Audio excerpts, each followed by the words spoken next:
Everyone is talking about what Melania Trump did for Easter.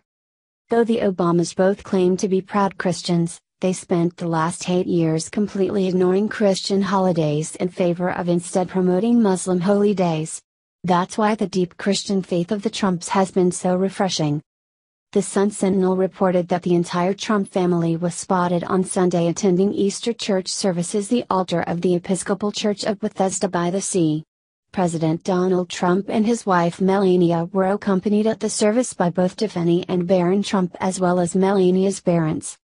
It's Melania, however, who got the most attention of the group for her truly stunning outfit.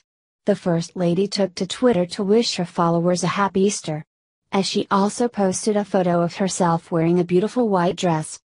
This came after hundreds of people Saturday afternoon marched from West Palm Beach toward Mar-a-Lago, calling for the president to release his tax returns. President Trump responded to this on Twitter right before he left for the church service on Sunday. "I did what was almost an impossible thing to do for a Republican easily won the Electoral College. Now tax returns are brought up again?" He tweeted. "Someone should look into who paid for the small organized rallies yesterday. The election is over." Share this story if you love the Trump family.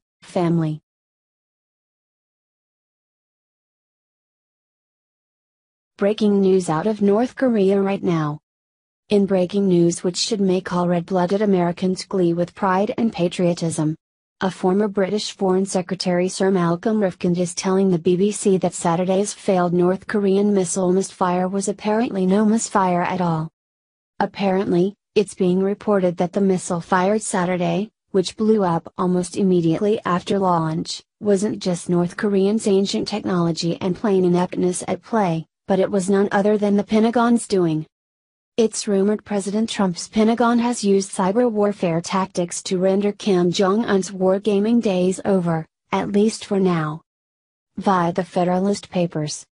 The failed missile test in North Korea may have been an act of sabotage by the United States government.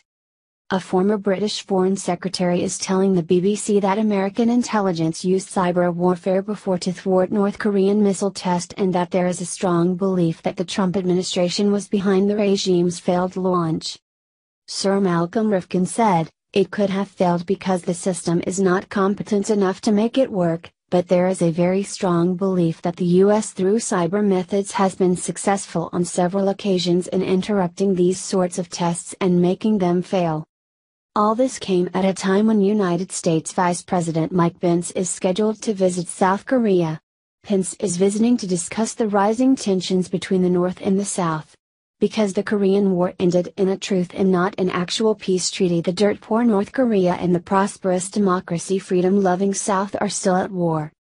Kim Jong-un, which is also known as the only fat boy in North Korea, where most of its population is starving, regularly threatens the South and the South's main ally, the United States of America. As he stated multiple times during the 2016 presidential campaign, President Trump has sent a clear message to Fat Boy stating if he keeps up his shenanigans he might even give the order to strike without North Korea striking first. By doing this, Trump has set a clear presence that the days when Fat Boy used to throw a temper tantrum and the US would send him money or sign Michael Jordan basketballs to keep the peace were in fact over. This shows the deal President Bill Clinton made in order to stop North Korea's nuclear program was a resounding failure. Thank God the days of the Clinton and Obama appeasement policies and leading from behind are over. Good riddance.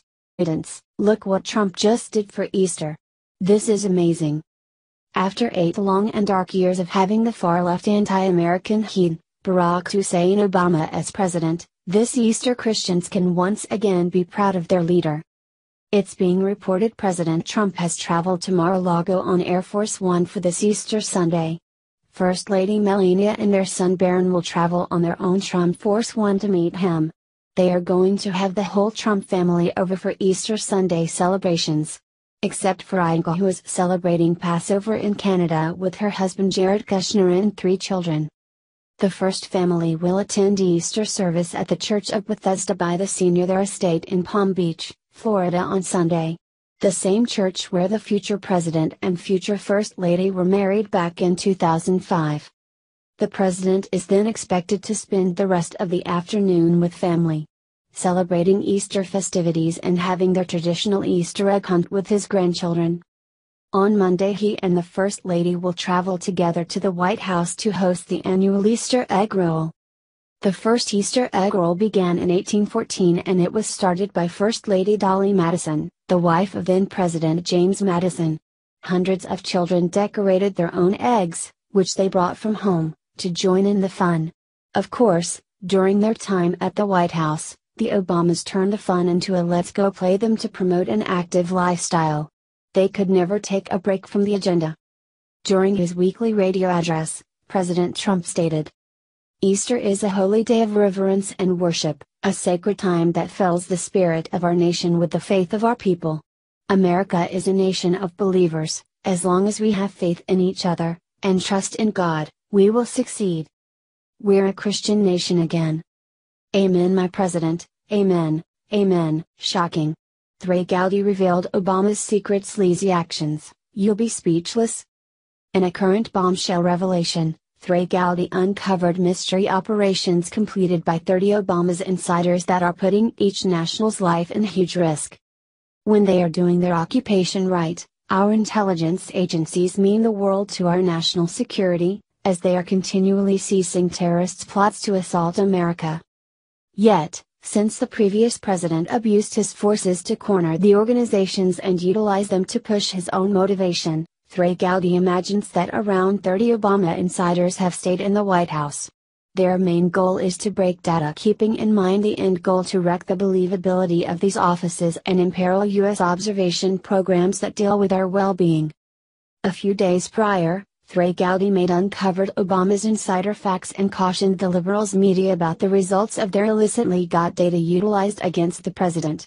He said that, "Not only are these actions highly illegal, but it is an extremely dangerous threat to the safety of all Americans and to our national security. The unnamed source is one issue and I'm going to let the media sort out whether the moral quandary that is that. I tell you what is not a moral quandary, that is printing of classified information. I will tell you this, we had a hearing yesterday on one of our surveillance programs up for reauthorization programs this year. The reauthorization of these tools that we need to keep US safe is in jeopardy if we do not stop the leaks," Gowdy continued. "Leaks are illegal and they are dangerous and they are deleterious to our national security. It is a small universe of people who would have had access to the underlying conversation, any summaries, and then what ultimately wound up in the Washington Post. So you need to find those 30 and apply whatever pressure is necessary from a legal standpoint through your investigation because leaks are going to destroy these programs," he added. Considering all that he has done, it doesn't shock us that the previous president is taking unlawful activities as a weapon against his adversaries. In any case, what he's doing is to a great degree flighty, as that these activities can put our country's security in question. The president must recognize these 30 worms and dispose of them quickly. What do you think about this? Do not hesitate and write your thoughts in the comments section below. Share the truth, be patriots. Thank you for reading. Insane. BLM activist attacks Trey Gowdy in courtroom, what he did next will leave you speechless. In the politically charged world that we live now, Trey Gowdy is a beam of expectation. Despite the fact that the clasp you are going to watch is 2 years of age, however, it is worth glance back at for his extremely marvelous takedown of a social equity master. Meet Deborah Ramirez from Northeastern University went up against Trey Gowdy in the House. As per Politico, Gowdy scrutinized her amid the House hearing on the cases that BLM was making. They feel that cops are one-sided against Black Americans. Ramirez says that she was a previous prosecutor, yet the contrast amongst her and Trey Gowdy is that Trey Gowdy was readied. Trey Gowdy hit her with a rundown of 340 police officers who were killed in the line of duty in South Carolina.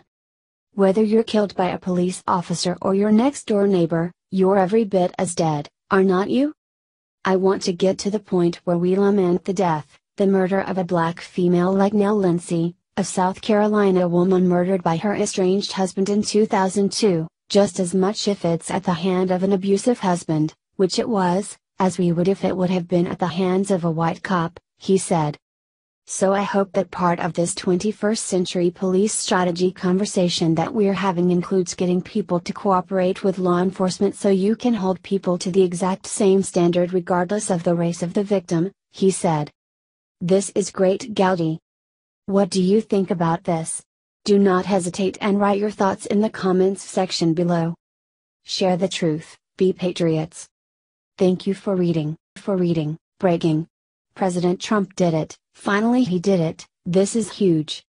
President Donald Trump has been caught up with surveying a considerable measure of the horrendous executive orders foisted upon us by President Barack Obama in the previous administration. One that has horribly affected agriculturists, property holders, farmers, and organizations is the guiltless-sounding Clean Water or Waters of the United States rule, also called WOTUS. President Trump simply declared he will move back the rule and clarifies why encompassed by a considerable lot of the general population whom the rule hurt. Homeowners holders who did anything even with puddles of water all alone land could successfully be stuck in an unfortunate situation from the rule due to the national government reach. From Daily Caller. Republicans, farmers and industrial groups have called the rule an EPA power grab because it extends the agency's powers to new heights over ephemeral waters not physically connected to waters of the U.S.